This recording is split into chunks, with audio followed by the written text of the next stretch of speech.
মানুষ একটা অত্যন্ত শ্রেষ্ঠ কর্ম করতে পারেন, সেটা হলো ভুলে যেতে পারা। আর সেটা বরদানের চেয়ে কম কিছু নয়। মানুষকে যখন কোনো কারণে নিজের প্রিয়জনদের থেকে দূরে যেতে হয়, তখন মনে দুঃখ জাগ্রত হয়। তিনি সেই দুঃখকে ভুলতে পারেন। কখনো কোনো সম্পর্ক থেকে যদি দুঃখ পেয়ে থাকেন, তখন সেই দুঃখকে ভুলতে পারেন। কিন্তু এই সংসারের প্রত্যেক আবেগ, প্রত্যেক বস্তু ভুলে যাওয়া উচিত নয়।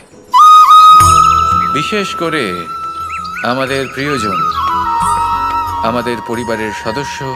যখন এই সংসার থেকে ওনারা চলে যান, তখন যে সৎকর্ম ওনারা করেছেন, যে প্রেরণা ওনারা আমাদের প্রদান করেছেন, কখনো ভুলে যাওয়া উচিত নয়। যখন আপনি কোনো উঁচু স্থানে পৌঁছে যান, আপনি সাফল্য লাভ করেন, তখন সেই সকল বন্ধুদের ভোলা উচিত নয় যারা আপনার সাথে আরম্ভ থেকে ছিল, যারা সব সময় আপনাকে সাহায্য করেছে। আর সবথেকে গুরুত্বপূর্ণ কথা, আপনার বয়স যতই বৃদ্ধি পাক না কেন, মাতা পিতাকে কখনো ভুলবেন না। আপনি যতই বড় হন না কেন, আপনি তাদের সন্তানই থাকবেন। অভিজ্ঞতার দিক থেকে ওনাদের থেকে ছোটই থাকবেন। তাই সবসময় নিজের মাতা পিতাকে নিজের সাথে রাখুন, কখনো তাদের ভুলবেন না। সেই সকল ব্যক্তিদের ভুলে যাবেন না যারা দুঃখের দিনে আপনার সাথে ছিল, তবেই জীবনে সুখ পাবেন। আসুন আর আমার সাথে ভালোবেসে বলুন, রাধা রাধা।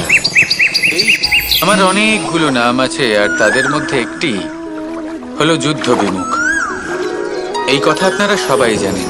দাদাও আমাকে বলেছেন যে তুমি এরকম কিভাবে যুদ্ধক্ষেত্র থেকে মুখ ঘুরিয়ে পালাতে পারো কানাই। দেখুন, যেটা সময়ের দাবি ছিল আমি সেটাই করেছি। যদি আমি রণভূমি ত্যাগ করে না পালাতাম, তাহলে কে জানে কত সৈনিক নিজেদের প্রাণ হারাতেন, কে জানে কতগুলি পরিবার নিজেদের বাঁচার আশা হারাতেন, কে বলতে পারে হয়তো কত প্রাণী এই সংসার ত্যাগ করতেন। আর তাই কখনো কখনো যুদ্ধ বিমুখ হওয়াই শ্রেয়। কখনো জীবনের ক্ষেত্রেও এটা প্রযোজ্য। যদি দূরে চলে গেলে আপনার সম্ভাবনা বৃদ্ধি পায়, তাহলে দূরে চলে যান। দূরে চলে যান সেই সকল ব্যক্তিদের থেকে যারা কথায় কথায় আপনাকে অপমান করেন, আপনার নিন্দা করেন, আপনাকে বাধা দেওয়ার চেষ্টা করেন, আপনাকে ছোট করেন। কারণ তাদের সাথে থেকে, সেই সকল ব্যক্তিদের সাথে থাকলে যারা আপনার মূল্য বোঝেন না, আপনি নিজের আত্মসম্মান, নিজের আত্মবিশ্বাস, নিজের ব্যক্তিত্বকে নত করে ফেলবেন। দূরে চলে যান সেই সকল সংঘর্ষ থেকে, সেই সকল পরিস্থিতি থেকে যাদের সম্মুখীন হয়ে আপনি কোনো পরিণামেই পৌঁছতে পারবেন না। যদি আপনি এইভাবে যুদ্ধ বিমুখ হয়ে উঠতে পারেন, যদি এই প্রবৃত্তি আপনি নিজের মধ্যে জাগ্রত করতে পারেন, তাহলে আপনার সামনে সেই যুদ্ধ চলে আসবে যাতে বিজয় লাভ করে আপনি নিজের অস্তিত্ব খুঁজে পাবেন। আর সেটাই হলো সবথেকে বড় জয়লাভ। আসুন আমার সাথে ভালোবেসে বলুন, রাধা রাধা। এই সংসারের একটা নিয়ম আছে, বা বলতে পারেন লোকে তাই বলে, যে শক্তিশালী হয় সে শক্তিহীনকে নত করে দেয়। এমনটাই হয়, তাই না? আবশ্যক নয়। কখনো কখনো এমনও হয়, একজন অসমর্থ ব্যক্তি সমর্থ ব্যক্তিকে নত করে দেন। এটা সম্ভব, এও হতে পারে। আর এটা তখন হতে পারে যখন তার মধ্যে ভালোবাসার শক্তি থাকে। ভালোবাসার শক্তি এই সংসারে সবথেকে বড় শক্তি হয়। এই ভালোবাসার শক্তি দ্বারাই নির্ধন সুদামা আমাকে দিয়ে নিজের পা ধুইয়ে নিল, কিছু না বলেই, কিছু না চেয়েই। এই কর্মের আধার ছিল শুধুমাত্র ভালোবাসা। খুব শক্তিশালী হয় এই ভালোবাসা। ভালোবাসার শক্তি দ্বারাই আপনি হিমালয় পর্বতকে নত করতে পারেন, তাহলে কি অসম্ভব হতে পারে? এই ভালোবাসার শক্তির সঞ্চার করুন, আর এই ভালোবাসার সাথেই বলুন, রাধা রাধা। মানুষের জীবনে স্বচ্ছতার একটা আলাদা গুরুত্ব আছে। যদি আপনি নিজেকে স্বচ্ছ রাখেন, তাহলে আপনার নিজেরও ভালো লাগবে, সামনের ব্যক্তিরও ভালো লাগবে। একটা অন্যরকম প্রভাব পড়বে। কিন্তু একজন শ্রেষ্ঠ ব্যক্তি কিভাবে হয়ে ওঠা সম্ভব? যার মধ্যে গুণ আছে, শিক্ষা আছে, শুভ চেতনা আছে, যিনি সৎকর্ম করেন। কিভাবে হব সেই ব্যক্তি যার মধ্যে জ্ঞান আছে? শুধুমাত্র স্বচ্ছ থাকলে তো তা হওয়া সম্ভব নয়। প্রথমে আপনাকে বুঝতে হবে যে মানুষের মধ্যে 4টি মূল তত্ত্ব আছে। প্রথম হলো তার শরীর, যার দ্বারা উনি যে কোনো কর্ম করে থাকেন। দ্বিতীয় তত্ত্ব হলো তার মন, যার দ্বারা কোনো কর্ম করার জন্য সে নিজেকে প্রেরণা দিতে থাকে। তৃতীয় তত্ত্ব হলো বুদ্ধি, যে কর্ম আমরা করতে চাই, যে লক্ষ্যে আমরা পৌঁছতে চাই, সেটা আমরা কিভাবে কোন পথে করব সেটা স্থির করা যায় বুদ্ধি দিয়ে। আর চতুর্থ তত্ত্ব হলো আত্মা। আত্মা হলো এমন এক তত্ত্ব যার কোনো সমাপ্তি নেই। আত্মা হলো অজয়, কিন্তু এরও শুদ্ধিকরণের প্রয়োজন হয়। এই 4টি তত্ত্বের শুদ্ধিকরণ করতে থাকুন, এতে নির্মল রাখুন, শুদ্ধ রাখুন। এবং এটা কিভাবে হবে? শুভ চেতনা দ্বারা, জ্ঞানের দ্বারা, এবং সব থেকে বেশি গুরুত্বপূর্ণ প্রেমের দ্বারা। আসুন আমার সাথে ভালোবেসে বলুন, রাধা রাধা।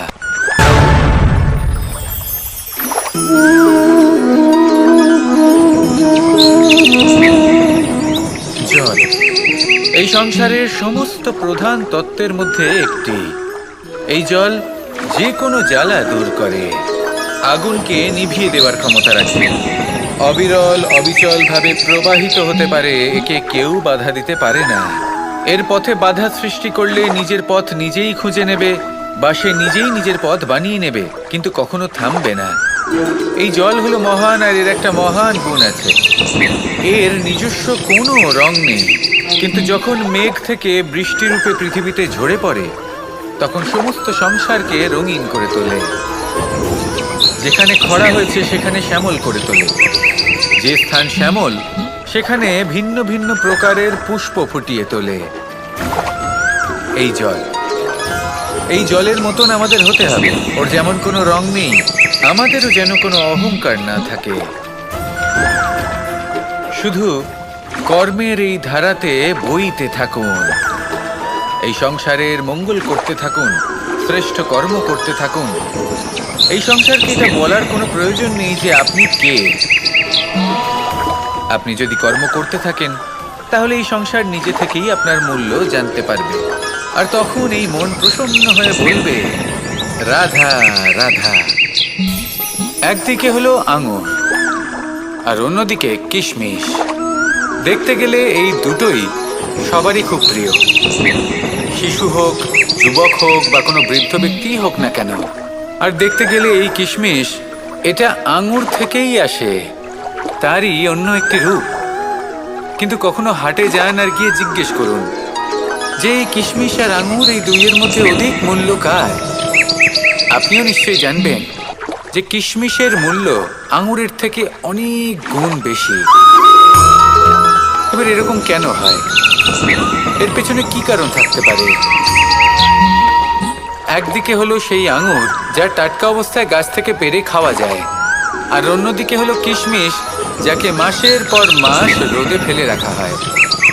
একদিকে আঙুর যা কিনা অত্যন্ত রসালো, আর কিশমিশে কোনো রসই নেই। একটি হলো অত্যন্ত কোমল এবং সুন্দর, অন্যটি অমসৃণ এবং তাতে বিন্দুমাত্র সৌন্দর্য নেই, তাও তার মূল্য বেশি। এইসব কেন হয়? এই কারণেই হয় কারণ সেই আঙুর অনেক মাস পর্যন্ত রোদ সহ্য করে থাকে, কষ্ট সহ্য করে থাকে, তবেই সেই আঙুর কিশমিশে পরিণত হয়। এবার জীবনের কড়া রোদ যাকে সহ্য করতে হয়, তার সাথেও এটাই হয়ে থাকে, তারও মূল্য আপনা থেকেই বৃদ্ধি পায়।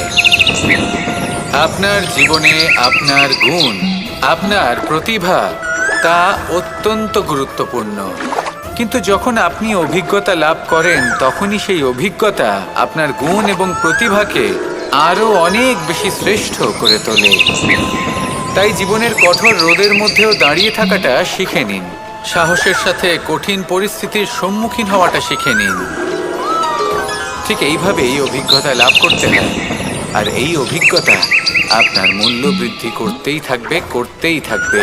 আর তখন এই মন প্রসন্ন হয়ে বলবে, রাধা রাধা। আমাদের সকলের জীবনেই দুই ধরনের ব্যক্তি থাকেন, বন্ধু এবং শত্রু। তারা হলেন আমাদের প্রিয় বন্ধু, যারা আমাদের জীবনে সবসময় আমাদের পাশে থাকেন। কখনো কখনো আমরা তাদের জন্য কিছুই করি না, তাও তারা আমাদের আনন্দ প্রদান করেন, ভালোবাসা প্রদান করেন। আর অন্যদিকে থাকে আমাদের শত্রু। দেখতে গেলে যখন আমরা জন্ম নিই তখন কিন্তু আমাদের কোনো বন্ধু থাকে না, আমাদের কোনো শত্রুও থাকে না। কিন্তু যত ধীরে ধীরে আমরা জীবনে এগোতে থাকি, আমাদের বয়স বাড়তে থাকে, তখন আমাদের বন্ধু আর শত্রু এই দুইয়ের সংখ্যা বাড়তে থাকে। আর সেই সব কিছু নির্ভর করছে আমাদের কথার ওপর এবং আমাদের ব্যবহারের ওপর। এবারে আপনি যদি কোনো ব্যক্তিকে স্বাগত জানান উদার চিত্তে, ভালোবেসে, তাহলে সেই ব্যক্তি আপনার বন্ধু হবেই হবে। কিন্তু যদি আপনি নিজে হাতে কাউকে সামনে অগ্রসর হতে বাধা দেন, বিনা কারণে তার সাথে খারাপ ব্যবহার করেন, তাহলে তার মনে শত্রুতার বোধ অবশ্যই জেগে উঠবে। আর রইল বিষয় কথা, যদি আপনার কথা মধুর হয় তাহলে সবাইকে আপনি আপন করে নিতে পারবেন। এই কথাই যদি কটু হয় তাহলে আপনার আপনজনেরাও দূরে চলে যেতে পারে। তাই নিজের কথার উপর সংযম রাখুন এবং নিজের আচরণ উদার করে তুলুন। জীবনে সুখই সুখ থাকবে।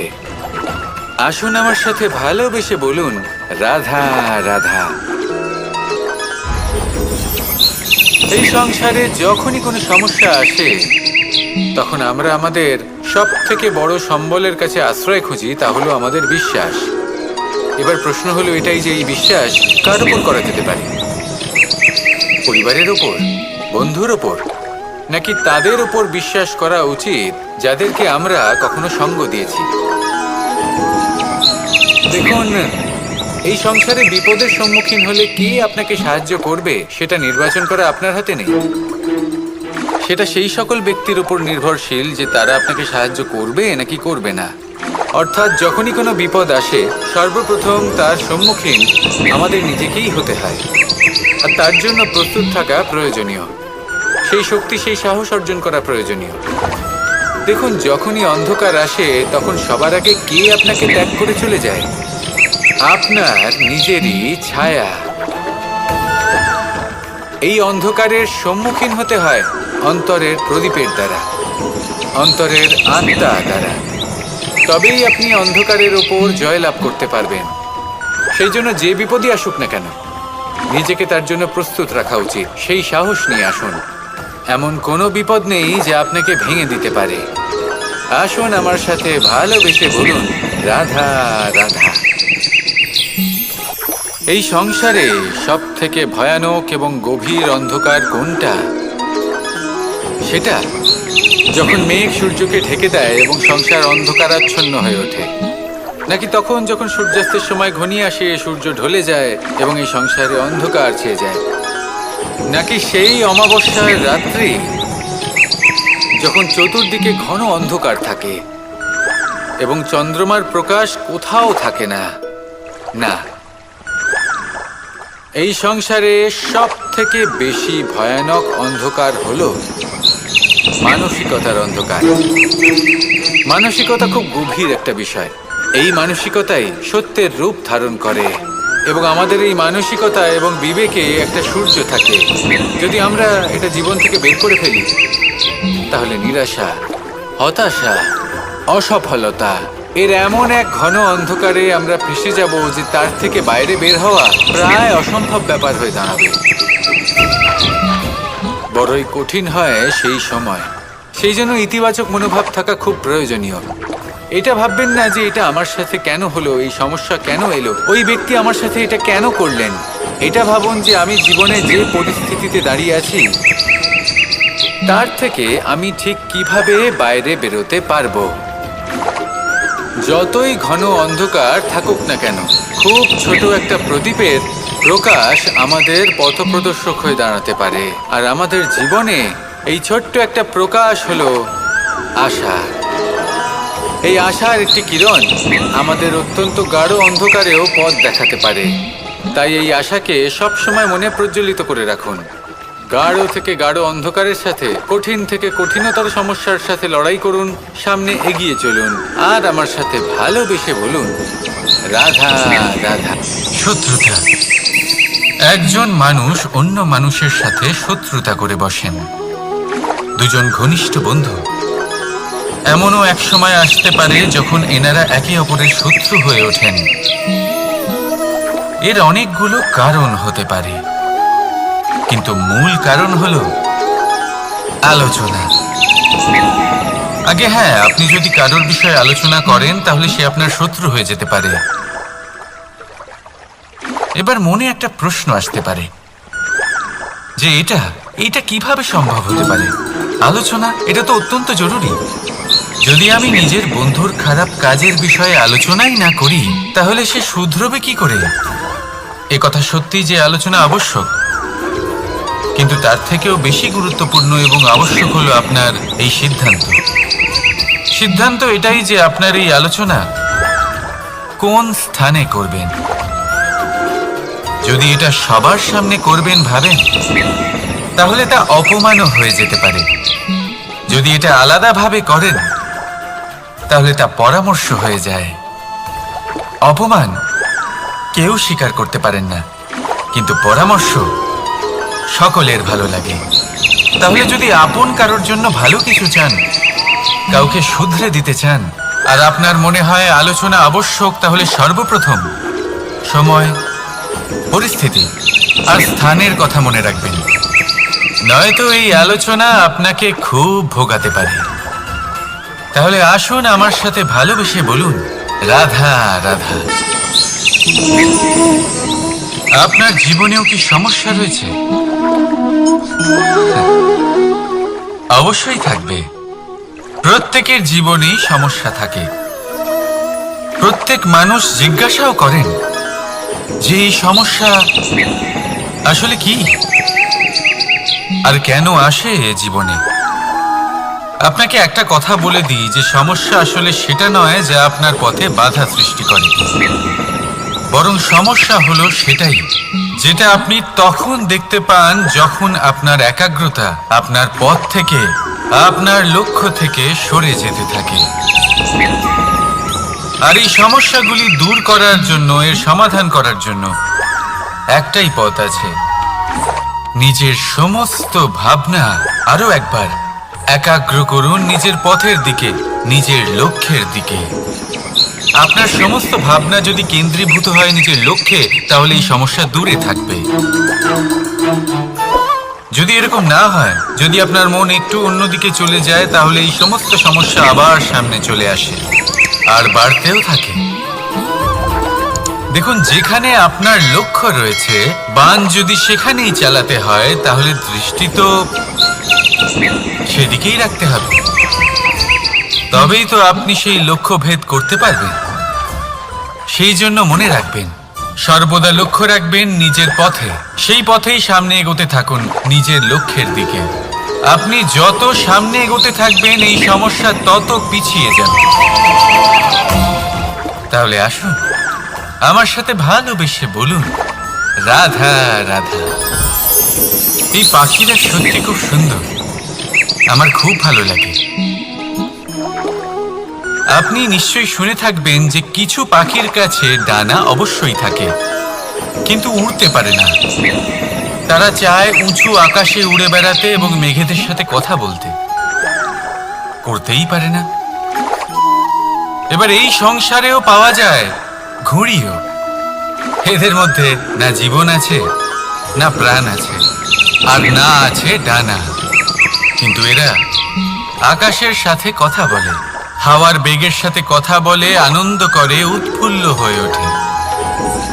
আকাশে জীবনের কিছু মুহূর্ত কাটায়। তার কারণ কি হতে পারে? কারণ হলো সুতো। এই সুতো যদি সঠিক হাতে থাকে, তাহলে এই কাগজের তৈরি ঘুড়িও আকাশের উচ্চতায় উড়ে বেড়াতে পারে।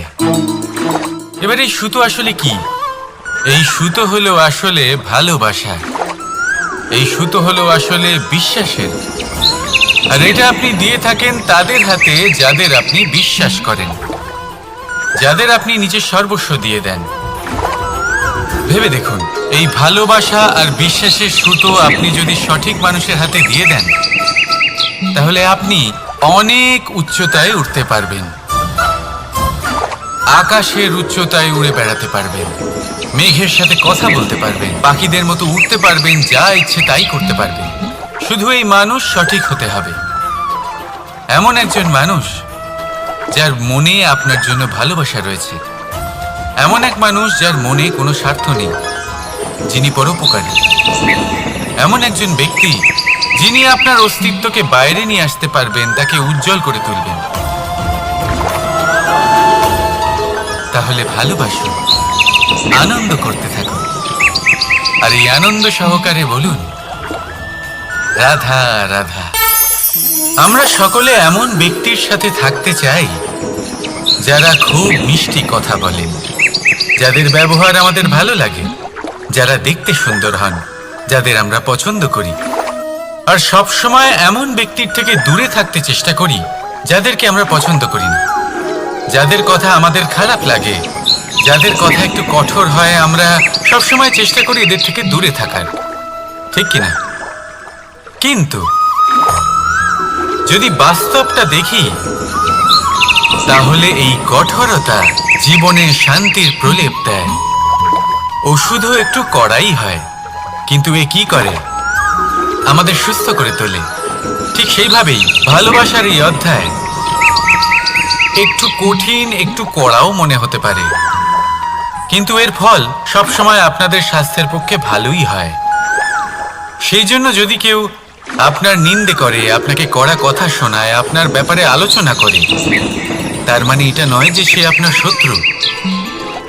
হতে পারে তিনি আপনার বন্ধু হন, আপনার জন্য ভালো চান, আপনাকে শুধরে নিতে চান, আপনার মধ্যে কোনো পরিবর্তন দেখতে চান। সেই জন্য কখনো কারোর কথা শুনে বা কাউকে দেখে প্রাথমিকভাবে এই সিদ্ধান্ত নেবেন না যে তিনি আপনার শত্রু হন নাকি আপনার বন্ধু হন। এমনও শত্রু হয়ে থাকেন যে গুড়ের মতো মিষ্টি মিষ্টি কথা বলে আসলে আপনাকে বিষ পান করিয়ে দেবেন। আর এমনও বন্ধু থাকেন যারা আসলে নিমের মতো কড়া কথা বলেন, কিন্তু আপনাকে অমৃত পান করান। এদের মধ্যে পার্থক্য করতে জানতে হবে, কে আসলে শত্রু হন আবার কে আসলে মিত্র হন। এই পার্থক্য যখন আপনি করতে শিখবেন, তখন আপনি এই সংসারের সব থেকে সুখী প্রাণী হয়ে উঠবেন। এই পার্থক্য বোঝা সহজ নয়, কিন্তু অবশ্যই আবশ্যক। রাধা রাধা।